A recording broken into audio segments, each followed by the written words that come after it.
शांति। प्रजापिता ब्रह्मा कुमारी ईश्वरी विश्वविद्यालय में एक ऐसी दिव्य आत्मा आज हमारे साथ है जिन्होंने पिछले 63 सालों से ब्रह्मा कुमारी के दिव्य ज्ञान को अपने जीवन में धारण करते हुए चल रही हैं। पिछले 53 सालों से आप समर्पित होकर अपनी ईश्वरीय सेवाएं कर रही हैं। साकार बाबा के मम्मा बाबा की पालना में पलने वाली ऐसी दिव्य आत्मा आज हमारे साथ हैं दीदी शीला दीदी, जो आसाम प्लस बांग्लादेश और नॉर्थ ईस्ट जो हमारा एरिया है उसके आप निर्देशिका हैं। ऐसी दिव्य आत्मा आज हमारे साथ हैं हमारी शीला दीदी। दीदी ओम शांति। ओम शांति। दीदी आपका जन्म कहाँ हुआ था? मेरे शरीर का जन्म कलकत्ता नगरी में हुआ था। छोटी थी, कलकत्ता से ही हमारे लौकिक माँ बाप सब कलकत्ता में ही थे। वहीं मेरा जन्म हुआ है और वहीं पर मेरी पढ़ाई भी हुई है। पढ़ाई भी वहीं हुई है और ज्ञान में भी मैं कलकत्ते से ही 1959 में आई हूँ। दीदी आप बता रही ज्ञान में 59 में भवना साकार बाबा के साथ का। जी हाँ। तो उस समय जो है बाबा को आपने देखा, उनकी पालना में पले, तो अचानक ही ब्रह्मा कुमारी का संपर्क आपको कैसे भा गया? हाँ, सबसे पहले ब्रह्मा बाबा ने कलकत्ते में दादी रतन मोहिनी जी और उनकी लौकिक माता देवी माता और एक बहन और थी कृष्णा बहन, अभी सभी छोड़ दिया, उन तीनों को भेजा था और हम स्कूल में पढ़ते थे। एक बैनर लगा था ब्रह्मा कुमारियों का प्रवचन, तो हमारे लौकिक पिताजी ने देखा वो बैनर। घर में आके माताजी को कहा कोई ब्रह्मा कुमारी आई हैं सत्यनारायण मंदिर में, वहाँ आप सब जाके सुन सकते हो प्रवचन। तो लौकिक माताजी के साथ मैं भी वो प्रवचन सुनने के लिए चली गई। तो मुझे तो ज्ञान तो समझ में नहीं आया, परंतु छोटी थी, 10 बरस की मेरी उस समय उम्र थी, छोटी थी, परंतु उस समय पर मुझे बाबा का जो स्नेह था, दादियों का जो स्नेह था, वो स्नेह बड़ा अच्छा लगता था और उस स्नेह से मैं वहाँ पर जाने लगी और चलते चलते धीरे धीरे मेरे उस स्नेह के अंदर पलते पलते मेरा आगे बढ़ते गए जीवन। और बढ़ते फिर मुझे उस समय कुछ समय के बाद 1 साल 2 साल के बाद कलकत्ते के अंदर राजकोट वाली भारती बहन जी आए थे कलकत्ता में। उन्होंने मुझे फिर कोर्स कराया, तो मुझे थोड़ा थोड़ा ज्ञान समझ में आने लगा, भगवान है कोई, ये है। तो फिर मैं आना शुरू कर दिया, आती गई धीरे धीरे, प्रेम के अंदर ही आई मैं पहले स्नेह से। और जब बहन जी का स्नेह, दादियों का स्नेह मिला तो मेरा ईश्वर से भी स्नेह थोड़ा थोड़ा जुटने लग गया। दीदी जब आप ज्ञान मार्ग में, जब उससे पहले आप जब छोटी थी उस समय भगवान किसको मानती थी आप? ऐसा था, मेरा जन्म तो लौकिक में मारवाड़ी समाज में हुआ और मारवाड़ियों के अंदर क्या है, अनेक देवी देवताएं हैं, अनेक भगवान हैं। तो एक में कोई विश्वास नहीं था। कभी श्री कृष्ण को मानते थे, कभी श्री राम को, कभी हनुमान की पूजा, मतलब जैसे लौकिक माँ कहती थी हम करते रहते थे।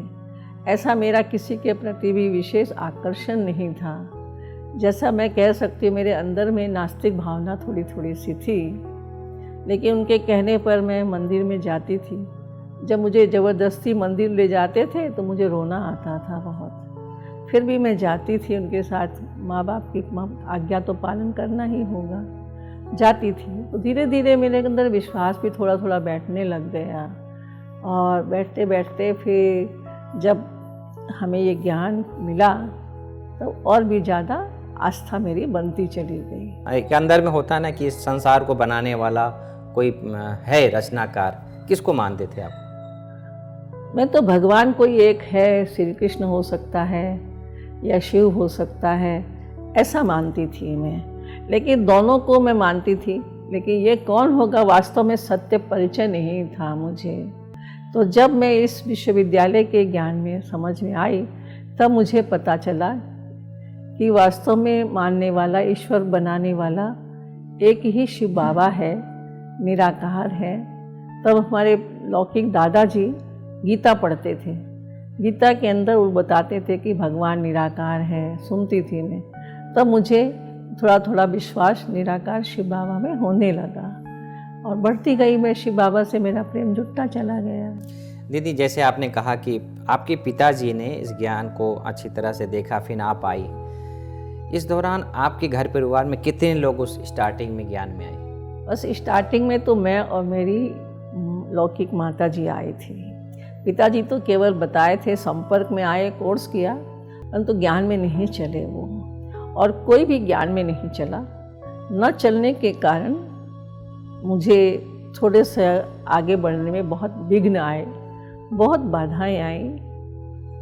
जहाँ यहाँ तक कि हमारे मारवाड़ी समाज में पैदा होने के कारण और परिवार में सबसे बड़ी लड़की होने के कारण इज्जत का सवाल था, और शादी जैसे भी करके करना ही होगा। बहुत मजबूर किया था मुझे। मैंने भी हाँ तो कर दिया, क्योंकि पहले के ज़माने में बहुत छोटी उम्र में ही शादी कर देते थे। 15 साल की उम्र होगी तो मुझे संबंध बन रहा था, परंतु वंडरफुल बात, मेरे जीवन की घटना, शिव बाबा को शायद मुझे अपना बनाना था। बनाने के कारण मेरा को क्या हुआ, जब मेरा संबंध तैयार होने लगा तब मेरे मुख से निकल गया कि भगवान, अब मैं नहीं करना चाहती हूँ, मेरे को शरीर में बहुत तकलीफ़ है, ये है, कुछ बातें मैंने ऐसी बोल दी ताकि वो मेरा संबंध रुक गया। और शिव बाबा जैसे कि मुझे प्रेरणा दे रहा था, और मैं बच गई जीवन के अंदर। और आज मैं यहाँ ब्रह्मा कुमारी बनकर अनेक आत्माओं की सेवा करने का मुझे मौका मिल गया है। मुझे समाज सेवा से बहुत प्रेम था, सेवा करने का, जिसको मेरे को दया भी बहुत आती थी सबको देखने से। लेकिन हमारे घर वाले इतना पसंद नहीं करते थे कि तुम इतना क्यों करती हो, क्यों ऐसा करती हो। लेकिन मैं फिर भी छुप करके भी करती थी। उसके अंदर में मेरे को जो भी 2 पैसा मिलता था खर्चे के लिए, वो भी मैं दूसरों को दे देती थी, खुद नहीं खाती थी। इस तरह मैं आगे बढ़ती थी, क्योंकि सेवा करना मुझे बहुत अच्छा लगता था। दीदी, जब ये जो ब्रह्मा कुमारी का जो 7 दिन का कोर्स है आपने जब किया, तो उसमें आपका कौन सा जो पिक्चर है आपको अच्छा लगा? मैंने उस शिव बाबा के पिक्चर के अंदर, उस समय ग्रामोफोन बजते थे, रिकॉर्ड बजते थे, तो जब मैं बैठती थी तो मुझे शिव बाबा, ज्योति बिंदु और श्री कृष्ण दोनों के साक्षात्कार होते थे उस समय पर। तो मुझे बड़ा अच्छा लगता था। एक बार देखा, फिर मन करता था और दोबारा देखूं, और दोबारा देखूं, तो आंखें बंद हो जाती थी और मैं कहाँ खो गई वो नहीं मालूम पड़ता था। और इसी दौरान मातेश्वरी जी का भी कलकत्ते में आना हुआ। तो मातेश्वरी जी जब आई कलकत्ते में, तो मैं पढ़ती थी उस समय पर, और मातेश्वरी जी धर्मशाला में रुकी थी। मेरा स्कूल धर्मशाला के बहुत नज़दीक था, तो मैं स्कूल से पूरा होते ही मैं चली जाती थी धर्मशाला में। मम्मा को देखकर मुझे बहुत अच्छा लगता था। और मम्मा शाम के 4 बजे के करीब एक छोटे से कमरे में माताओं की क्लास कराती थी, और मैं क्या करती थी, पर्दे से झांकती थी। तो मेरे को देख करके मम्मा मुझे बहुत प्यार से बुलाती थी, आओ बच्ची, आओ बच्ची, आओ बच्ची। मैं छोटी थी, नादान थी, तो मैं जाके टपक करके मम्मा की गोदी में बैठ जाती थी। मम्मा भी बहुत गोदी में बिठाकर बहुत दुलार करती थी मेरे पर, सिर पर हाथ फेरती थी। अभी मुझे समझ में आ रहा है कि मम्मा मुझे क्यों देखती थी। मैं नहीं समझती थी कि मम्मा कोई मुझे क्यों देख रही है, क्यों दुलार कर रही है। मैं सोचती थी माँ है, प्यार कर रही है। अभी मुझे ये समझ में आया कि मम्मा मेरे भविष्य को जानती थी, इसीलिए मम्मा मुझे बहुत प्यार करती थी, मेरे को बहुत दृष्टि देती थी, देखती रहती थी मेरी तरफ, और मुझे प्यार से टोली खिलाती थी। यहाँ तक कि जब मम्मा सितार बजाती थी, सितार में मम्मा जब ओम की ध्वनि करती थी, तो हम भले छोटे थे, परंतु मैं इतने अच्छा लगता था, इतना अच्छा लगता था, मस्त जाती थी, कहाँ खो गई। सितार और कलकत्ता में? हाँ जी, धर्मशाला में ही एक स्टेज बनी थी, उसके अंदर ही मम्मा स्टेज पे बैठ कर सितार बजाती थी, और हम लोग ज़मीन में बैठते थे। अच्छा, सितार बजाते। कितनी संख्या होगी लगभग? थोड़े से थे हम लोग, कम से कम 40 के करीब, 40 इससे ज़्यादा नहीं थे। और विशेष करके उसमें माताएं थी, माताएं बहनें। अच्छा। जी। तो मम्मा को देखकर जैसे कि बचपना होता है, चलो माँ है, दीदी है, दादी है, हाँ मम्मा है, इस फील आपको उनके जीवन से क्या प्रेरणा मिली? मेरे को लगा कि मम्मा एक साधारण नहीं है, मम्मा में कोई विशेषता थी, इसीलिए तो हम सब दौड़ के जाते थे, नहीं तो हमको क्या ज़रूरत थी जब हम स्कूल से जाएंगे। जबकि हमारे लौकिक पिताजी हमें थोड़ा सा डांट लगाते थे, हमारी माँ को भी डांटते थे कि तुम तो गई, उसको भी ले जाती हो। लेकिन माँ नहीं कहती थी कि तुम आना, लेकिन मैं खुद ही चली जाती थी, क्योंकि मम्मा का जीवन एक अद्भुत जीवन था, जो साधारण जीवन नहीं था।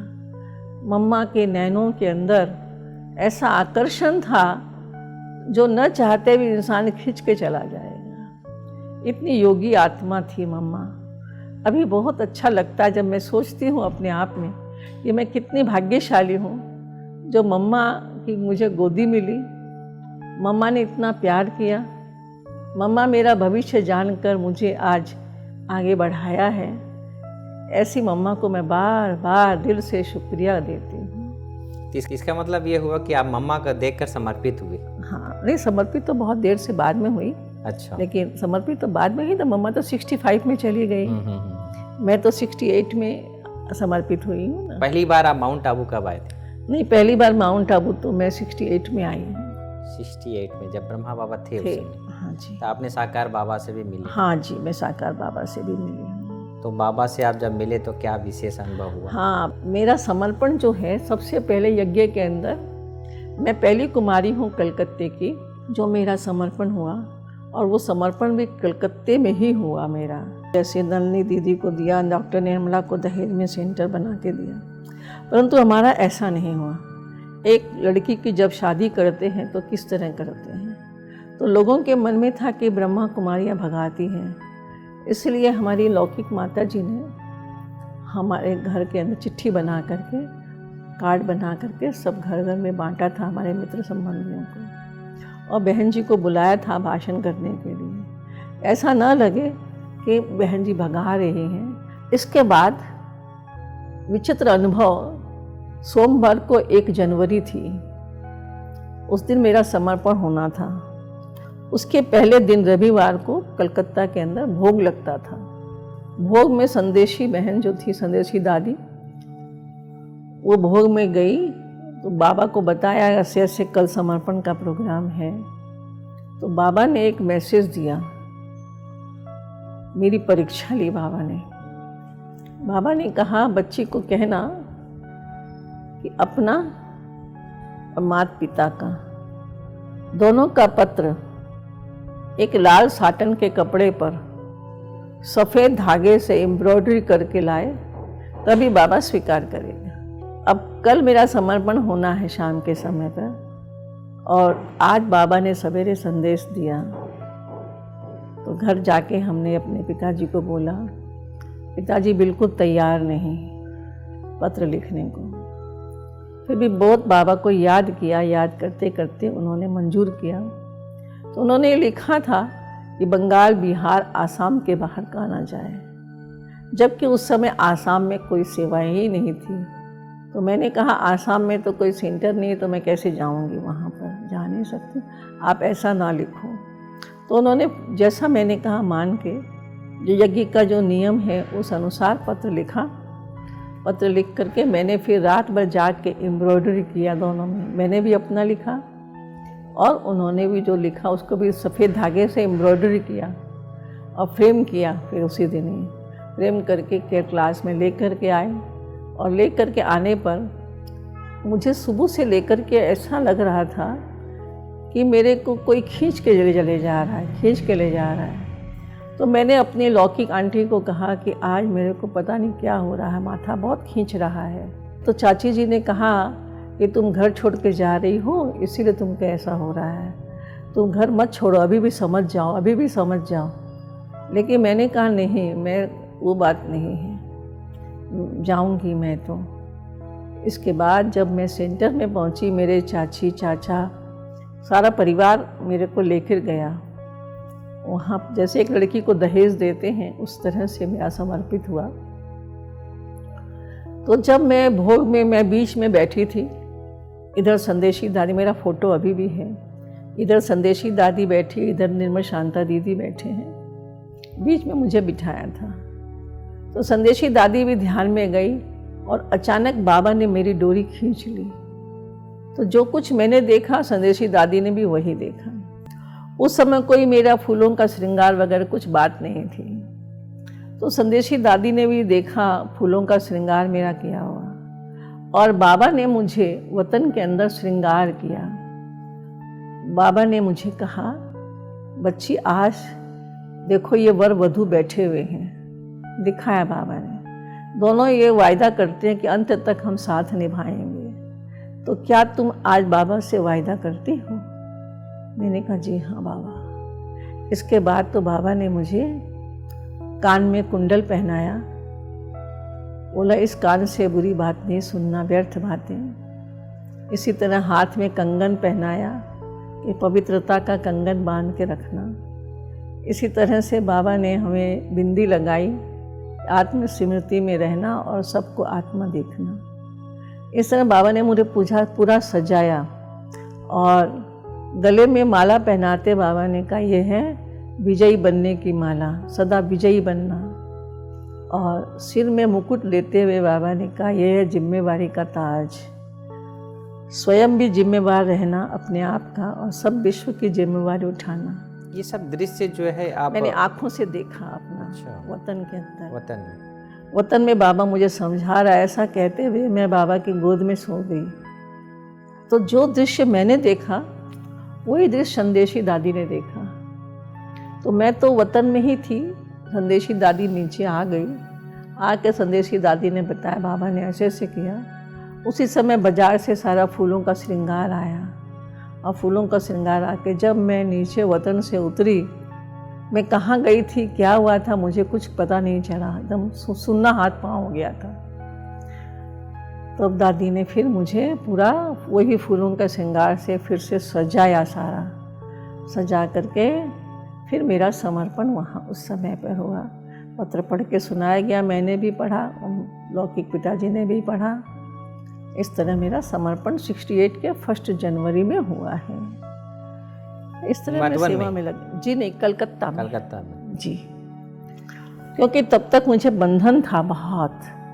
बंधन तो अति बंधन क्योंकि था। घर परिवार से बड़ी थी, अब जिम्मेवारी हाँ थी। जी, बंधन बहुत था मेरे को। यहाँ तक मुझे डंडे से मार भी पड़ी। 8 दिन खाना नहीं खाया। अच्छा। हाँ जी, ताले में बंद किया गया। सब कुछ हुआ, लेकिन कहते हैं ना जिसका साथी भगवान है उसको कोई आंधी तूफान भी नहीं रोक सकता है। तो मेरे तो यही अनुभव रहा कि जितने भी विघ्न बाधाएं आए, जिसने अपने जीवन का साथी ईश्वर को बना लिया है, शिव बाबा को बनाया है, वो कभी भी हार खा नहीं सकता है। ये चीज़ आपने बताया दीदी कि बंधन घर परिवार से आया। दूसरी तरफ आप ये बता रही हैं कि आपके पिता ज्ञान में लेकर आए, तो बंधन किसने डाला? नहीं, ज्ञान में तो उन्होंने खाली बताया था कि ब्रह्मा कुमारियों का प्रवचन हो रहा है, आप लोग जा सकते हो। खुद तो नहीं गए।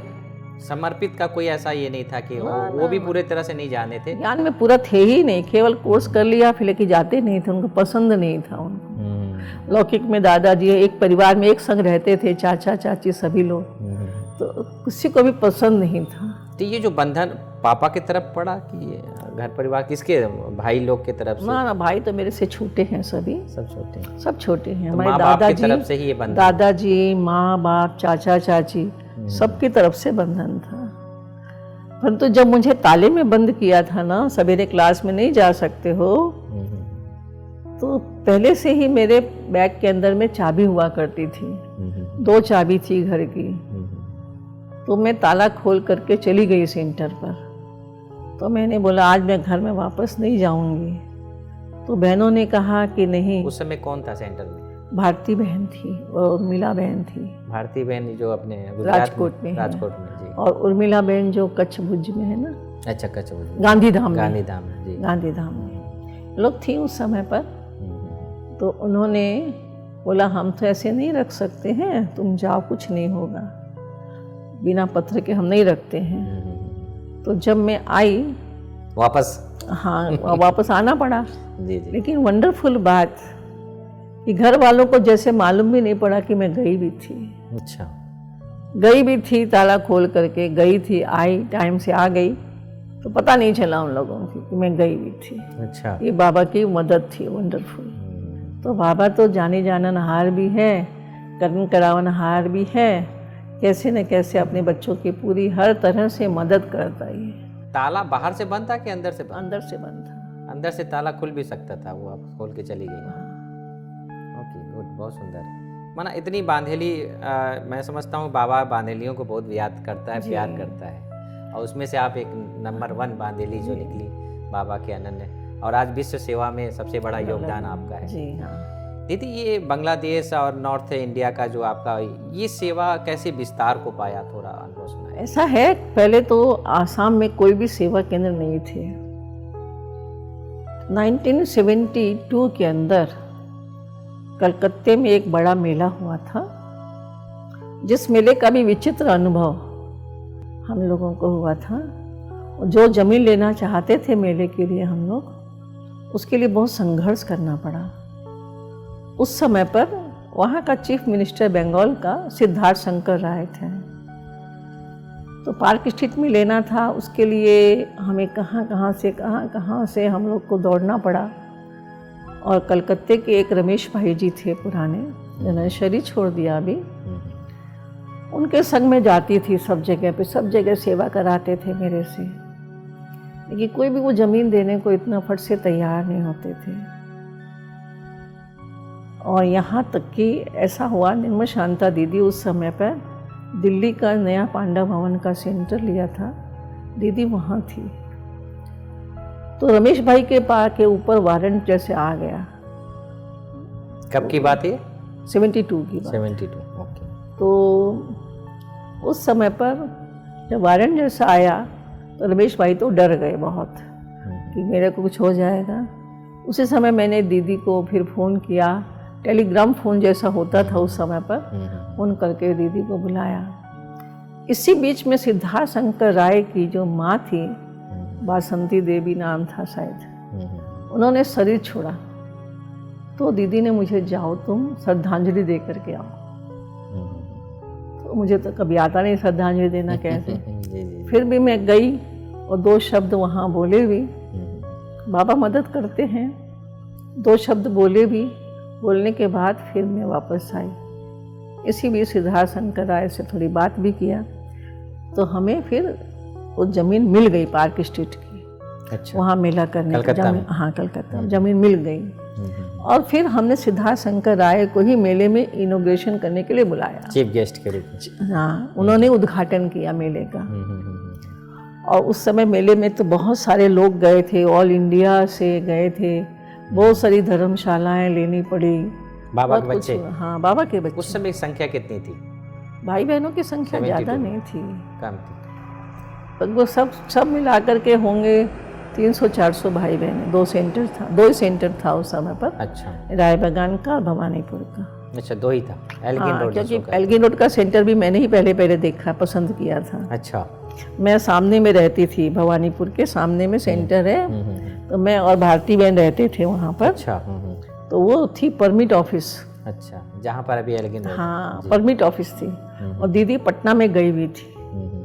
तो दीदी को फिर फ़ोन करके बुलाया कि ऐसे ऐसे देखा है, रमेश भाई थे साथ में। देखा तो लेकिन कुछ भी ग्रिल वगैरह कुछ नहीं होती थी, राशन ऑफिस थी ना, परमिट ऑफिस थी।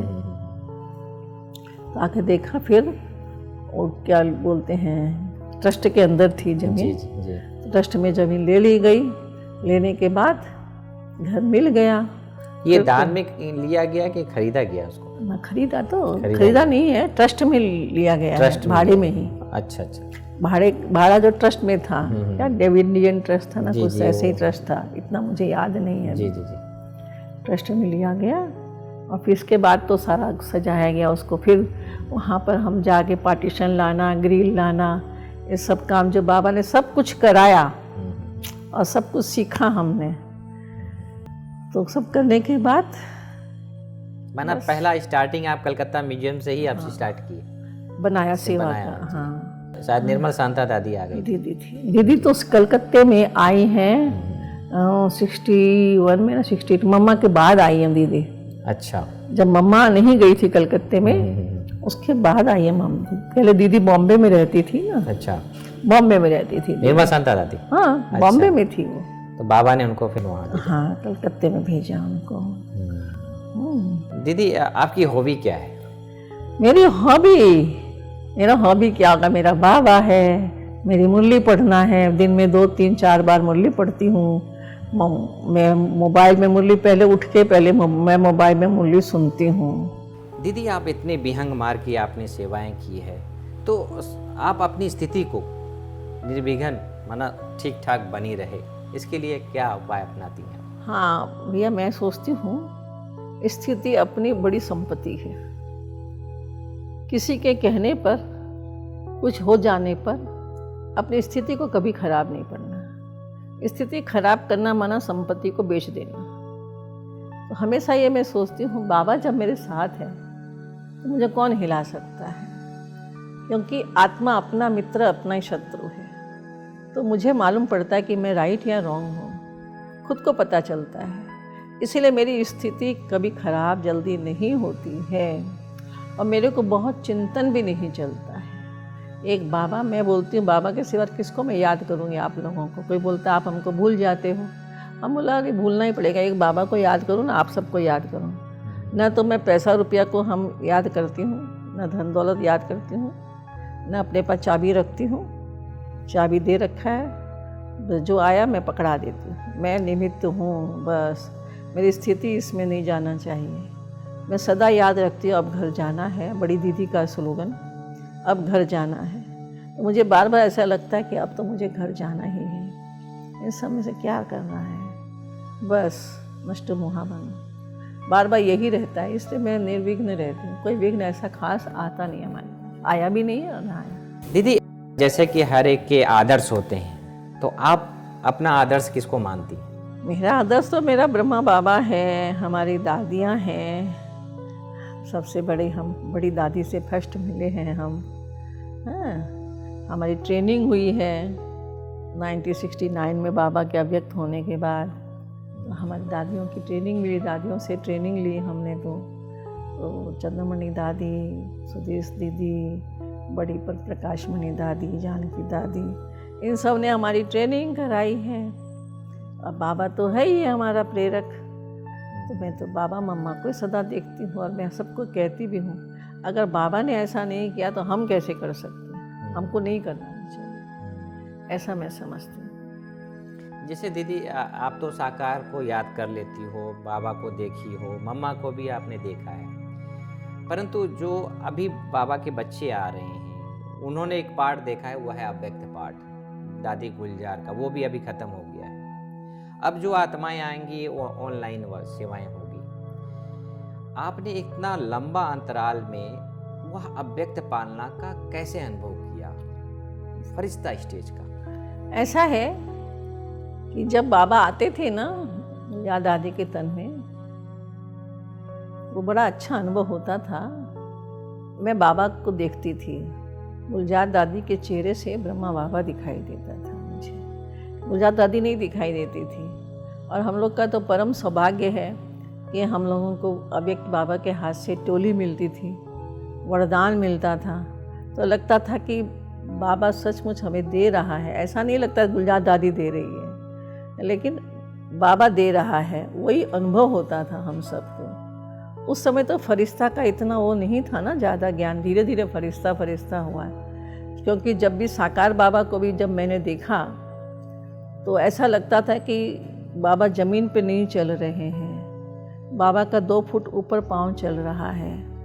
उस समय फरिश्ता नहीं समझ में आता था कि बादल से कोई उतरा है, उतर के गया है, क्लास में गया और क्लास में जब बैठा है तो माथे में एक बल्ब जल रहा है और वहाँ से एक आवाज़ आ रही है मुरली सुनने के समय पर। तो साकार से भी ये अनुभव हुआ और गुलजार दादी से भी अनुभव यही हुआ।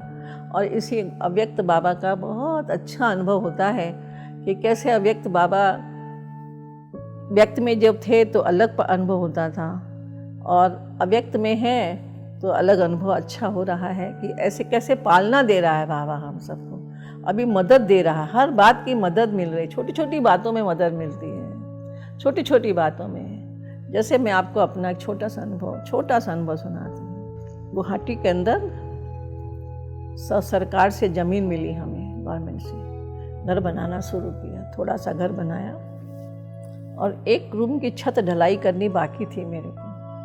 तो मैं बाबा के कमरे में बैठी बहुत देर, बाबा क्या करना चाहिए, कहाँ से करूँ। तो एक भाई आए मेरे पास, हरियाणा के भाई थे।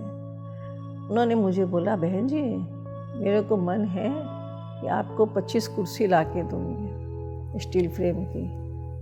तो मैंने कहा, और एक कुर्सी का दाम उस समय 1000 था। तो मैंने कहा, भाई कुर्सी तो ला दो, बहुत अच्छी बात है, ये कुर्सी मैं रखूँगी कहाँ, जगह ही नहीं है, छत ढली नहीं है अभी तक भी। ये कब की बात है? 92 आसाम में स्टार्टिंग में आप? हाँ, जब घर बनाया जब।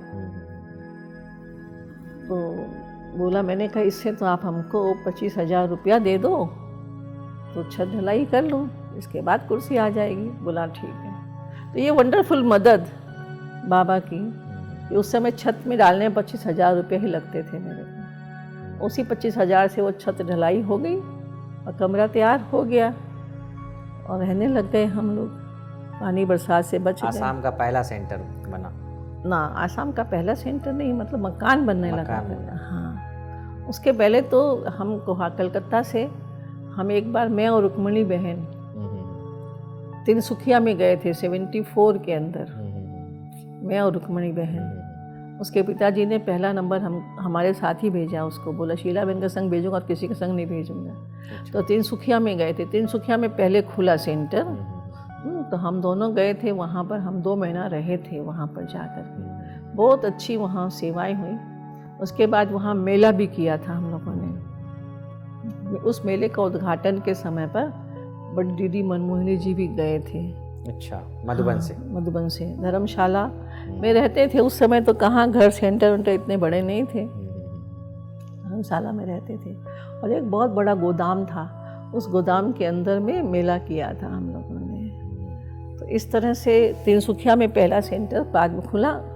खुलने के निमित्त बने थे वहाँ के एक राशिवासिया फैमिली के प्यारे लाल भाई, उनका गोदाम था, उसी में उन्होंने दिया था पार्टीशन लकड़ी का लगा के।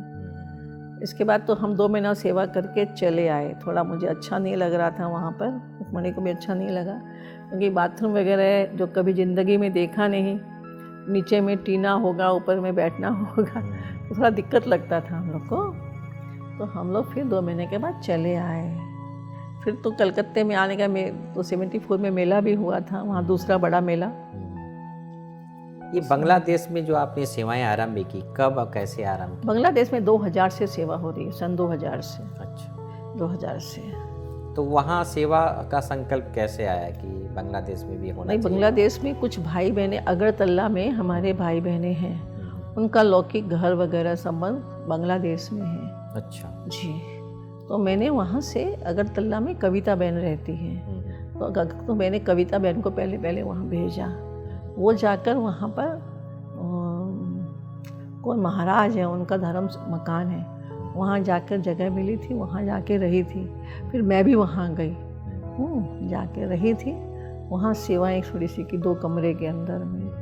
धीरे धीरे भाई बहन वहाँ आने लग गए। नीचे जो मंदिर में आते थे उनको बोलते थे, हम लोग ज्ञान सुनाते थे, उससे वो लोग ऊपर आने लग गए। ऐसे करते सेवाएं बांग्लादेश में बढ़ने लग गए धीरे धीरे। फिर अपना घर मिला छोटा, फिर उसमें बढ़ा। भाषा नहीं जानते थे तो धीरे धीरे बंगला सीखा भी। अब बंगाली में जानती थी, लेकिन असम में रहने के कारण क्या हुआ, आसामी जब बंगाली मिक्स होता है, हल्का मिक्स हो जाता है, तो थोड़ा दिक्कत होता था मेरे को। नहीं तो मैं बंगाली तो कलकत्ता में पूरा बंगाली में समझाती थी, कोर्स कराती थी। इस तरह बांग्लादेश की सेवाएं शुरू हुई। मेन निमित्त बनी पहले कविता बहन अगरतला में, उसको भेजा मैंने, क्योंकि नज़दीक होता है वहाँ से जाने में इजी होता था। हमको तो थोड़ा गुवाहाटी से दूर होता था। पीछे मैं 2-3 बार मदद करने के लिए गई उन लोगों को। फिर धीरे धीरे तो अब तो बहुत अच्छा बन गया, 2 जगह हो गया बांग्लादेश। चट्टग्राम में हो गया। वहाँ पे जो पब्लिक हैं वो मुस्लिम होते हैं या बंगाली होते हैं? मैक्सिमम तो बंगाली हैं, कुछ मुस्लिम भी आते हैं, वो लोग अपने आगे माताएं भाई लोग ना ड्रेस बदली करके आते हैं। अच्छा। आके सेंटर पर ड्रेस चेंज करते हैं, अच्छा, करके फिर ड्रेस पहन के चले जाते हैं। बुर्खा पहनना पड़ता है उन लोगों को, इसीलिए। वो स्वीकार करते हैं इस ज्ञान को अच्छी तरह हाँ, से। बहुत अच्छे से मदद इतना करते हैं, पूछिए मत।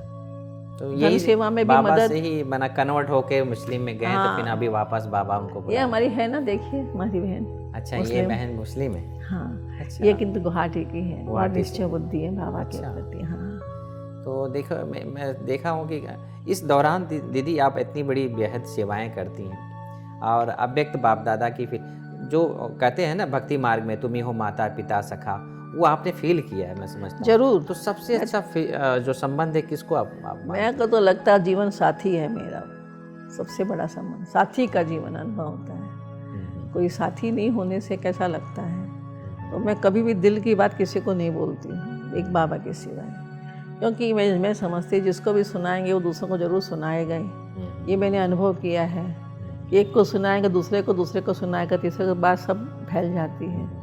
इसलिए मैं जीवन साथी बाबा को समझा है। मैं चुपचाप अकेले बैठती हूँ, भले बाबा के कमरे में ना जाऊँ, ऐसी बात भी नहीं कमरे में जाके ही बोलूँगी। मेरे अपने कमरे में अकेले बैठती हूँ, अकेले बैठकर बाबा से बात करती हूँ, बाबा को ही अपनी सब बात सुनाती हूँ, और बाबा से मैं जवाब ले लेती हूँ, जवाब भी मिल जाता है मेरे। मैंने शिव बाबा को साथी के रूप में आप यूज करते हैं। बिल्कुल बिल्कुल, बहुत सुंदर, बहुत साथी है मेरा वो तो। और बाकी तो पढ़ाई टीचर है ही, और पिता के रूप में वो सुबह तो है ही है, सब संबंध तो सब है ही संबंध है, लेकिन मूल संबंध मेरा साथी का है। साथी, ताकि उससे हम शेयर कर सकते हैं। बहुत सुंदर। दीदी, इस दौरान जैसे कि आप लंबा समय से इस ज्ञान मार्ग में चल रही हैं, दीदी कुछ ऐसे अनुभव सुनाएं, जो ऐसी कोई घटनाएं हो जो आपको इस भुलाए नहीं भूलता, ये घटना, ऐसी कोई घटना हो। घर नहीं मिलता था मेरे को, 2 रात मुझे स्टेशन पर सोना पड़ा। अच्छा। स्टेशन पर सो के रह करके मैंने घर ढूंढा, छोटा सा एक घर मिला। 78 में जाके मुझे घर मिला, तो मैं रोज हर दिन जाती थी, परंतु मुझे ऐसा लगता था कि बाबा एक दिन जरूर कराएगा, क्योंकि बाबा का वरदान मेरे साथ है आज तक भी। साकार बाबा ने जब मुझे विदाई दी थी पिछवाड़े के अंदर, जहाँ गाय पहले रहती थी, जहाँ भोजन वही बनता है, तो बाबा मेरे हाथ से बाल्टी ले लिया था। लेकर बाबा ने कहा, बच्ची जहाँ भी जाना वहाँ सर्विस सर्विस और सर्विस, 3 बार बाबा ने ये मंत्र उच्चारण किए थे, और वो बाबा के वरदान मेरे जीवन में अभी तक भी कायम है। जहाँ भी संकल्प किया है, जो भी संकल्प किया है, सफलता हुई है आज तक। तो मुझे घर भी मिल गया। इसी दौरान तिनसुखिया के अंदर जानकी दादी जी को जाना पड़ा यहाँ से, लेकिन उस समय फ्लाइट तिनसुखिया में नहीं जाती थी। अब मेरा इतना सौभाग्य हो गया कि दादी जी अचानक गुवाहाटी आ गई। अच्छा। तो जब दादी जी का गुवाहाटी में प्रोग्राम बना, तो एक हाई कोर्ट के वकील हमारे पास नए नए आने लगे थे। उनके साथ मैंने कार्ड छपा करके पूरे हाई कोर्ट के अंदर बांटा, और चीफ जस्टिस को निमंत्रण दिया था गेस्ट के, चीफ गेस्ट गुवाहाटी में। और दादी को एक किसी बगल के, क्योंकि घर बहुत छोटा था, और दादी को किसी का एक घर मिला, वहाँ रखा था। वहीं पर बहुत बड़ा हॉल था, उसी हॉल में प्रोग्राम रखा। आपको विश्वास नहीं होगा, आज दिन तक भी ऐसा प्रोग्राम नहीं हुआ। अचानक मुझे पैसे की ज़रूरत पड़ गई उस समय के अंदर। तो एक आत्मा को जैसे बाबा ने भेज दिया कि आप ज़मीन सोच रहे हैं, बेचेंगे आप? मैंने कहा। उससे 25,000 में वो ज़मीन हमने बेच दिया, और मेरे को मेले में पैसा काम आ गया। तो ये बाबा की मदद है या नहीं है ना? क्या बात है, सही बात। बाबा बहुत मदद करते हैं, मेरा अनुभव कदम कदम पर बाबा की मदद है। और मैं आपको बताऊं, अभी लेटेस्ट अनुभव मेरा ये संकल्प रहा है कि ज़मीन फ्री हो और उसमें रिट्रीट सेंटर बनाया जाए। उसकी कोशिश करते, जो ज़मीन मिलती थी पसंद नहीं आती थी, बार बार हम छोड़ देते थे। तो ज़मीन नहीं मिली थी, हमारे भाई बहनों ने कहा, बहन जी ये ज़मीन खरीद लेनी चाहिए, एक ज़मीन। और हम लोग खरीद तो लिया, लेकिन पीछे मालूम पड़ा ट्राइबल एरिया है ये, तो वो ज़मीन तो रख ली हमने लेकिन अंदर से संकल्प नहीं आता है कि वहाँ सेंटर बनाया जाएगा, ये करेंगे, मेहनत करूँ। काफ़ी आउट एरिया में? नहीं, ऑड एरिया नहीं है, लेकिन वो ट्राइबल एरिया भी आ गई, थोड़ी चक्कर आ गया। तो फिर अचानक वंडरफुल बात कि हमको मार्च महीना में गवर्नमेंट की ज़मीन मिल गई फ्री के अंदर। क्या बात! 1 रुपया भी नहीं लगा। जितनी ज़मीन मुझे चाहिए 10 बीघा की जगह 12 बीघा ज़मीन हमें फ्री मिली। और अब वहाँ पर हमने कार्य रिट्रीट सेंटर का शुरू किया है। बहुत सुंदर। तो ये बाबा की मदद नहीं है तो क्या है। संकल्प आपका अच्छा होना चाहिए जीवन के अंदर। अगर संकल्प अच्छा होगा तो बाबा जरूर मदद करेगा ही करेगा। आपको इसमें टच भी संदेह- कराया कि हाँ, वहाँ पर नहीं बनाना है, क्योंकि वो बस ट्रैवल एरिया है, और बाबा ने आपको एक नया एरिया जगह दे अच्छा, वो भी एरिया इतना अच्छा बन रहा है कि ब्रह्मपुत्रा के ऊपर ब्रिज बन रहा है। हाँ हाँ। अब ब्रिज से 4 किलोमीटर दूर है, तो गुवाहाटी से जुड़ गया नॉर्थ गुवाहाटी। वो नॉर्थ गुवाहाटी है, ये साउथ गुवाहाटी पड़ता है। जी जी। जुड़ गया तो जाने आने में भी कोई दिक्कत नहीं होगी, ब्रिज बन जाएगा। जब तक हमारा घर पूरा ही नहीं होगा उसके पहले ही ब्रिज तैयार हो जाएगा। दीदी, कुछ ऐसे योग के प्रयोग जो आपने अपने प्रति या अन्य आत्माओं के प्रति आपने किया हो? अभी लेटेस्ट जी। बात बताती हूँ। एक भाई सेंटर के किसी भाई से नाराज हो गया, आना शिवरात्रि में भी नहीं आया, छोड़ दिया। मैं बाबा को बहुत कहा, बाबा इतनी अच्छी आत्मा आना छोड़ दिया। उसकी मिसेस बीच बीच में आती, लेकिन वो नहीं आती, तुम जाओ हम नहीं जाएंगे। तो मैं बाबा को रोज एक बार जरूर बोलती थी कि भाई को आ जाना चाहिए, आ जाना चाहिए। बाबा को रोज बोलते बोलते एक समय ऐसा आया, अभी लेटेस्ट 7 तारीख को या 6 तारीख को बैठे बैठे मैंने उतने दिन के बाद 6 महीना मैंने फ़ोन भी नहीं किया उसको, खाली बाबा को ही बोलती थी।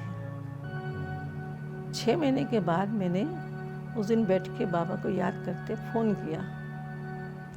फ़ोन करने के साथ साथ मैंने थोड़ा समझाया, बाबा ने टच किया। नहीं तो कभी इतना मैं फोर्स से किसी को बोलती नहीं हूँ। बोला मैंने उस दिन, तो बोलने के साथ साथ दूसरे दिन वो भाई ब्रह्मा भोजन में आ गया। तो ये बाबा की मदद है ना, योग का आपने प्रयोग काफी है। लंबा समय तक योग का दान दिया। योग का प्रयोग है, हाँ, बहुत सी बातों के अंदर, बहुत सारी बातों में। ये तो लेटेस्ट बात बता रही हूँ मैं, अभी की। जी। ऐसे तो बहुत सारी बातें हुई हैं जो कई लोग ऐसे। टेलीपैथी काम करता है। हाँ जी। और आप देखिए, क्योंकि आसाम जो है ना विदेश जैसा है, वहाँ कोई न रक्षाबंधन है, ना भैया दूज है, ना वो कुछ नहीं है। अच्छा, ये त्यौहार नहीं मनाया जाता? वहाँ नहीं था पहले। अच्छा। जब हम गए पहली बार जब हम राखी बांधने किसी को गए, भगा दिया हमको, बोला मारवाड़ी का धर्म है, कहाँ से आ गए हैं लोग। अच्छा। हाँ, लेकिन अब तो टीवी के द्वारा, टीवी शुरू हो गई ना, टीवी के द्वारा बहुत सेवा। अब तो लोग इंतजार करते हैं कब कि बहन जी आएंगी राखी बांधने। क्योंकि ये तो पूरे भारतवर्ष का ही त्यौहार है। हाँ, वो लोग अपने को भारत का नहीं समझते थे ना पहले, अच्छा। अलग समझते अपने आप को इसके लिए। दीदी, जैसे कि आपने कहा कि समर्पित, और जब आप ज्ञान में आई तो 10 साल का बहुत बड़ा अंतराल, तो उस समय लौकिक और अलौकिक का बैलेंस आप कैसे रखती थी? मैं आती तो थी, कभी झूठ बोल के आती थी, और जब पकड़ी जाती थी तो मैं बोल देती थी आज ही तो गई हूँ, सिर्फ आज ही गई हूँ सिर्फ। इस तरह में मेरे को पैसा मिलना बंद हो गया, सब बंद हो गया। तो मैं अपनी सहेली के बोल करके, उस समय कुछ तार के काम चलते थे, तो मैं रुमाल बॉक्स, रिबिन बॉक्स बनाती थी। मम्मा बाबा को ही भेजा था बना के मैंने। इस तरह बहुत इधर भी देखती थी, माँ बाप को भी खुश करना है, घर वालों को भी खुश करना है। शुरू से लेकर मेरे को चिंता ज़्यादा नहीं होती है, तो माँ बाप को भी खुश करना है, अपने को भी ठीक रखना है। तो जैसा कहते थे, लेकिन मैं बोलती सब कुछ करूँगी मैं, लेकिन मुझे एक बार ज़रूर जाना है, जाना है। कई बार तो बहुत बिगड़ते थे, कई बार बोलते थे जाओ, और कई बार मेरी तबीयत को लेकर मैं बोलती पैदल करने जा रही हूँ मैं, और जाती थी मैं सेंटर पर। इस तरह मैं इधर भी माता जी को भी खुश करती थी, क्योंकि माता जी हमारी ज्ञान में ज़रूर चलती थी, परंतु उनका भी ये ध्येय था कि एक बार मैं शादी कर दूँ। और कैसी शादी कर दूँ, उस समय में सुंदर लाल भाई और शुक्ला बहन का गंधर्व विवाह हुआ था। जी जी। उनका मन था ऐसे ही कर दूँ मैं, लेकिन करना है, समाज क्या कहेगा, पीछे वालों का क्या होगा। लेकिन मेरा साथी तो बाबा है, तो बाबा क्या करता है, लौकिक में भी मदद करता है, उनकी बुद्धि को बदल देता है। तो अलौकिक में तो अभी भी मैं लौकिक में जाती आती हूँ, ऐसा नहीं है, परंतु मेरा इतना ज़्यादा उन लोगों से अटैचमेंट नहीं है। मैं कभी भी लौकिक घर में रहती नहीं हूँ, जाती हूँ, मिलती हूँ, लेकिन मेरा यही रहता है कि मैं बाबा के घर में ही रहूँ। और मेरा लक्ष्य यही है कि अंत तक बाबा के घर से ही मेरी अर्थी जानी चाहिए। दीदी ये सेवाएं तो बहुत करने हैं, अभी अर्थी कहाँ की बाबा बात? की मेरी अर्थी, मेरे को ऐसा लगता है मैं जाऊंगी शायद जल्दी, नहीं। मेरी अर्थी बाबा के घर से ही जाए और कहीं नहीं जाऊँ, लौकिक में ना हाथ ना लगे, मेरा ये ध्यान है। बाबा की सेवा करते हाँ, करते बस। और सचमुच में बाबा फरिश्ता तो बना ही रहा है, एक बात दूसरा ना कोई। जी। दीदी आप जब स्टार्टिंग में ट्रेनिंग कर रहे थे, आप आपकी जो टीचर्स हैं, बड़ी बड़ी दादियाँ थी, जी, तो उनके जीवन से आपके क्या प्रेरणा मिली? बहुत प्रेरणा मिली, तभी उनको देख के ही तो सीख रहे थे हम लोग, उनको देखा तब तो सीखा, प्रेरणा मिली हम लोग को कि हम भी ऐसे बने। सब कर्म करना सिखाते, क्योंकि दादियों का अनुभव सुनते थे ना हम लोग। तो हम लोग जब 25-21 कन्याएं थी, 4 हमारी टीचर्स होती थी, तो 25 के कपड़े धुलाई करना, ट्रेनिंग, उनको देख करके ही उन्होंने हमको सिखाती थी कैसे सेवा करनी। हम लोगों ने कैसे पतीले मांजे हैं, कैसे गाड़ी चलाई है, कैसे गोबर के उपले बनाए हैं। तो हम लोग को लगता था हम लोग क्या कर रहे हैं, हम लोग को भी ऐसा करना है। तो हम लोग 25 हम लोग का 4 जने का ग्रुप बन गया, कोई कपड़े धुलाई सबके करते थे, कोई सबका प्रेस करता था।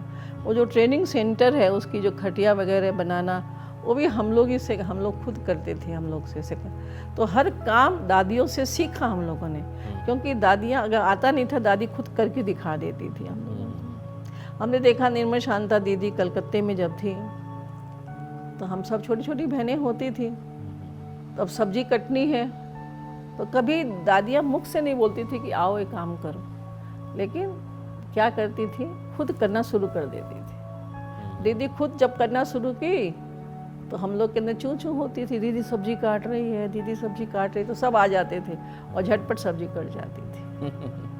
हर कार्य जल्दी से हो जाता था। बोलती नहीं थी दादियाँ कभी भी, लेकिन प्रेरणा देती थी और करके दिखाती थी हम सब। तो हम सबको भी करके दिखाना है। इसी तरह हमने तो वही सीखा। आसाम के अंदर में जब हम गुवाहाटी में आए ना, हमारे पास जो बहनें हैं आसाम की, वो लोग वो सब कुछ मिठाई बनाना कुछ नहीं जानती थी। तो पहले तो मैं खुद ही बनाती थी सब कुछ, और देख देख कर अब तो सब कुछ सीख लिया उन बहनों ने। अब मैं बड़ी फ्री हो गई, सब सीख लिया। और अभी भी कोई चीज़ नई ऐसी होती तो मैं सिखा देती हूँ, तो कैच करके बना लेती हूँ। नहीं तो ट्रैवल जैसे थे ज़्यादा वहाँ, तो उस सब चलता नहीं है ना वहाँ पर। जैसे आपने बोला दीदी कि वो ब्रह्मा आप उपले होता है, उपली पर साकार बाबा ने अपने बेटे को, नारायण दादा को उपली बांधे, और वो बातें नहीं माना, उन्होंने नहीं बांधे थे, उन बाबा ने उनको भेज दिया। ये घटना आपको शायद पता है? नहीं, बाबा ने नहीं भेजा उनको। नारायण दादा और उनकी मिसेस जो बहन थी ज्योति, वो भी यज्ञ में रहती थी, वो भी यज्ञ में रहती थी, लेकिन दोनों का संबंध बन गया और वो खुद ही चले गए। बाबा ने नहीं भेजा था। जब वो चले गए तो बाबा को जब बोला था, बाबा तो छुट्टी देगा ही ना जाने के लिए, बाबा ने छुट्टी दे दिया जाने के लिए, जाओ। बाबा की पालना का रिटर्न हम कैसे दें? हाँ, बाबा ने जो करके दिखाया ना, दादियों ने जो करके दिखाया, वो हमें करके दिखाना है। बस मैं ये जानती हूँ, तभी रिटर्न दे सकते हैं। और दूसरा मेरा लक्ष्य रहता है, कभी भी हम बड़ों का बोझ, बाबा का बोझ न बने। ऐसा कोई कर्म हमसे न हो जो बाबा को हमको कहना पड़े, हम बाबा का बोझ बने। मुझे बाबा की जो शिक्षाएं हैं उसे जीवन में लाना है, कहना नहीं है, करना है। मैं अभी तक भी स्टूडेंट्स को भी यही कहती हूँ, यही सिखाती हूँ, और यही लक्ष्य रखा है मैंने जीवन के अंदर में कि कुछ भी हो जाए, कुछ भी हो जाए, बाबा जो कहता है वो करना है। गुवाहाटी शहर के अंदर ही हमारे 24 ब्रांच हैं, लेकिन नाम है 24, लेकिन हम सब एक हैं। जो मैं कहूँगी वो सब करेंगे। अब नॉर्थ ईस्ट में मेरे 120 ब्रांच हैं, 120 जैसा मैं कहूँगी सब हाँ जी करने वाले हैं। इसको को ताकत कहते हैं। हाँ, ठीक जी। क्योंकि यूनिटी मेन चीज़ है। जी जी जहाँ यूनिटी है वहाँ सफलता है। तो बाबा यही तो सिखा रहा है हम लोगों को। तो मैं यही लक्ष्य रखती हूँ कि थोड़ा आपसी झगड़े मतभेद ना आए, सही बात। निर्विघ्न हाँ, जीवन। निर्विघ्न रहे। सही बात है। बाबा भी कहता है कि 2 सेंटर हैं लेकिन निर्विघ्न हो। हाँ। 50 सेंटर बना लिया, विघ्न हो तो विघ्न उससे नहीं फायदा होना चाहिए। मैं तो यही सोचती, विघ्न ना बने। दीदी लास्ट क्वेश्चन, आज की युवा जैसे लॉकडाउन में बहुत सारे युवा टेंशन से, बीमारियों से या चिंता से कि हमारा फ्यूचर क्या होगा, उन आत्माओं को आप क्या संदेश देना चाहेंगे? प्यार की पालना देना होता है उनको। जब उनको प्यार की पालना मिलती है ना, तो उनकी सब बुरी आदतें छूट जाती हैं। जैसे एक हमारे पास कुमार आता, उसको बहुत सारे शराब पीने की आदत थी, परंतु उसकी शराब छूट गई। तो युवा के लिए चाहिए उनको सच्चा स्नेह। स्नेह होगा जहाँ सब कुछ कुर्बानी वो कर सकते हैं। स्नेह नहीं है तो कुर्बानी नहीं होती है। तो मैं तो कहूँगी कि युवा को आपस में आकर स्नेह से रहना है और ईश्वरीय ज्ञान में चलने के लिए उन्हें कुछ न कुछ हमें नए नए प्रोग्राम्स करते रहना पड़ता है।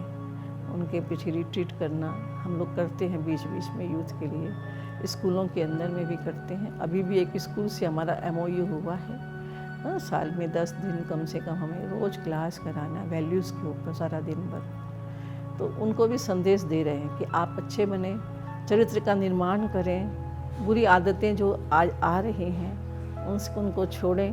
यही हमारा तो लक्ष्य है और यही हम कार्य कर रहे हैं।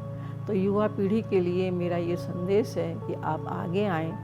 बाबा ने कहा है युवा जागेगा तो जग जागेगा। युवा बच्चों का और बड़ों का क्या है, मार्गदर्शक है, सीढ़ी है, पीढ़ी है। इसीलिए युवा को आगे बढ़ना चाहिए। दोस्तों, आज हमारे साथ ऐसे दिव्य आत्मा वरदानी मूर्त शीला दीदी ने अपने जीवन के कुछ सारांश सुनाए। कैसे इन्होंने अपने जीवन से संघर्ष किया। कहते हैं संघर्ष ही जीवन है। जब तक संघर्ष नहीं, बड़े आयाम हम प्राप्त नहीं कर सकते, सफलता की ऊंचे शिखर पर हम नहीं पहुंच सकते। इसलिए हमें यह प्रयास ज़रूर करना चाहिए, बैठे नहीं रहना चाहिए, कुछ न कुछ कार्य हम करें। ऐसी दिव्य आत्मा वरदानी मूर्त आज हमारे साथ थी। ऐसे ही बाबा की बगिया के फूल एक बार फिर आपके सामने हम पेश करेंगे। तब तक के लिए ओम शांति। ओम शांति। ओम शांति।